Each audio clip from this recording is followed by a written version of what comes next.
Okay, let's get the show on the road. So we're going to try a slightly different format today. I'm actually going to cook while I chat to you. I'm going to test this video out for the sound. If it does work, this will probably be like maybe the new format, and then I'll try get like a top-down camera from tomorrow or the next day. But basically, I can go through the whole cooking process. So obviously a new format, so I'm not quite sure exactly how it's going to work. Also, it's been a crazy run around day today, but let's get started. So tonight's recipe, broccoli, salmon with a bit of honey glazed, it's basically a honey glazed salmon, some broccoli, some salad, and cooking for 3 people. So let's get started. So first things first, we're gonna get oven on to 190. That's pretty much standard. Most things you're gonna cook are gonna be 190. I have already taken my salmon and my broccoli, so I'm gonna do roasted broccoli, roasted salmon. So broccoli, fairly simple start. Just a little bit of balsamic vinegar. I could have done soy sauce. The options for this would either be to do like an Asian style of the salad, which would work quite well, or to do more of the Italian style, which is with honey and balsamic vinegar instead of with soy sauce. So balsamic vinegar, there's actually a little bit of fig vinegar in here as well. Some olive oil, salt, pepper. Same thing here, except for honey. So there's a bit of honey in there, and what I'm going to do is I'll turn those over once or twice. Obviously, you're not going to sit and watch them cook in the oven. So the oven is on. I'm just going to pop it in because I'm going to wait for this one for about maybe 10 minutes before. But I always take meat out or fish out before you're actually going to cook it. You always want it to get it to room temperature before you pop it in the oven. So I'm going to pop this one now in the oven. So other ingredients are going to be pretty simple. Some canned corn, a bit of dill. So the options would be either for dill or for chives would work pretty well as well. But like I really like dill and fish is one of my favorite combinations. There's a great book, a cooking book, which is basically just combinations of different flavors of food, and it's like chocolates goes really well with raspberries or hazelnuts, and it's a really nice sort of way to understand food, and not just sort of like what is this recipe with that recipe, whatever.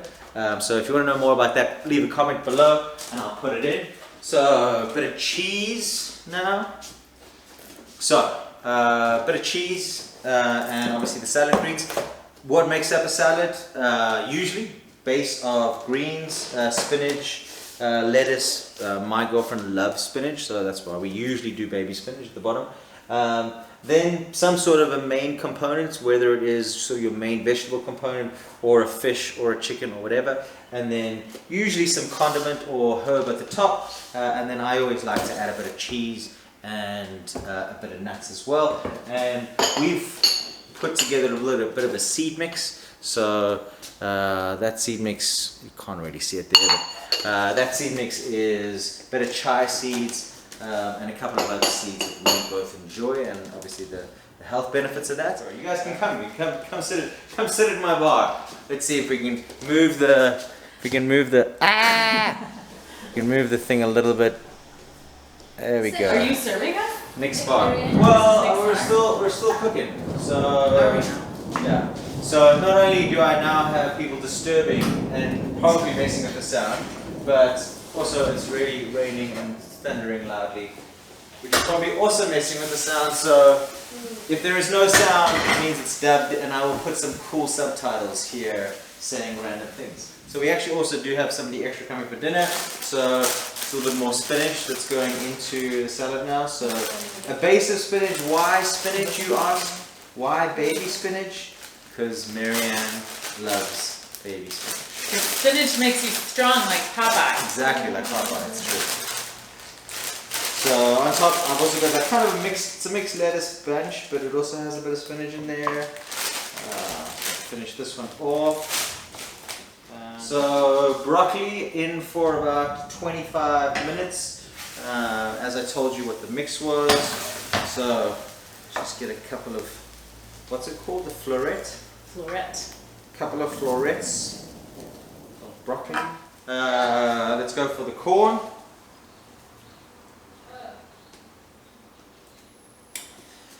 Then spring onions. onions.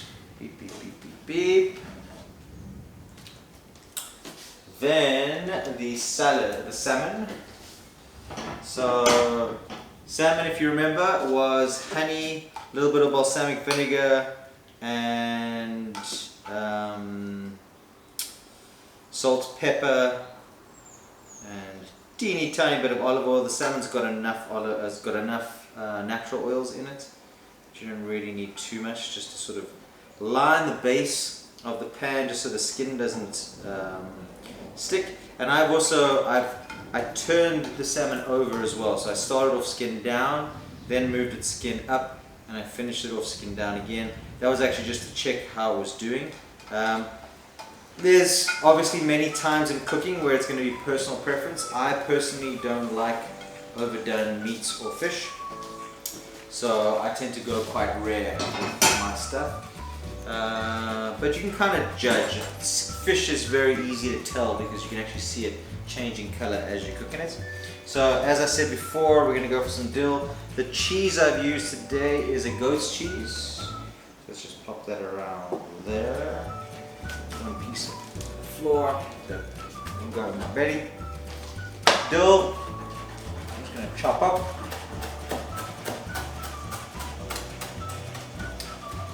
If you want me to do a short video on knife skills, happy to do that. Pop in the comments below. But pretty easy. Bit of dill.